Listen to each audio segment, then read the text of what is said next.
Hey guys! So today for our math lesson on area and perimeter, we're actually going to be looking at beehives. Oh, how to switch the camera. So do it this way. These are my beehives.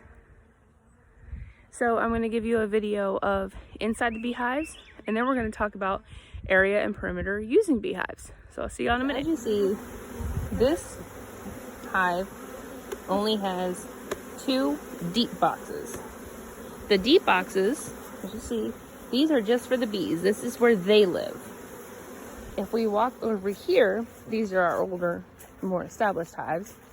You see these have 2 deep boxes. But then there's a piece of metal right here called a queen excluder. It means the queen can't go higher than this frame to make babies. She can't lay her babies because she lays eggs.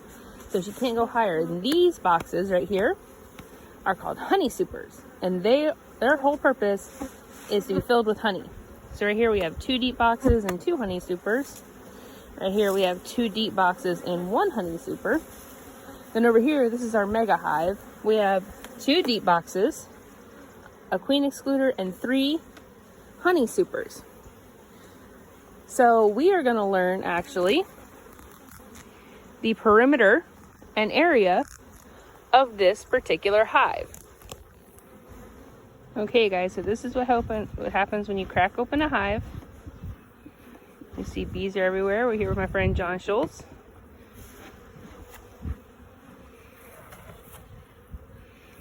I follow them. Yeah, oh yeah. See, these are all called the frames, and these are all filled with baby bees and honey. See guys, there is a lot of building. You see guys, these are the honeycombs, and inside there that is not honey, but that is their own personal stores of pollen. That's the frame from far away. So in this frame is just going to be one of their own personal food frames. As you see, this guy right there crawling through the middle of the screen, he has pollen sacs filled with pollen on his legs. You see how the bees are stretched out from the wall to the frame? That's how the bees measure. See? They're going leg to leg, stretched out from the wall to the frame. So they measure how far it is from the wall to the frame by doing that. It's called esconding. So we lifted off the top box that's full of bees, and you always sit it on the side. That way be careful not to crush any queen bees or any other bees under there. So this is what the bottom box looks like. And John Schultz firing up the smoker, because I'm going to show you guys how he smokes the bees off the box. See, oh, you can see all their little pollen legs going in. And see, bees.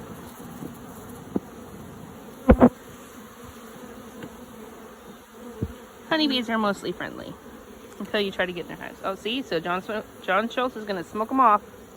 And they're going to start running away, because the smoke is supposed to calm them, but the smoke pushes them down so that we can work the top of the hive. See, these bees are starting to build on the frame right now because this is a relatively new hive. This is actually a wild swarm that John Schultz pulled out of a tree for us.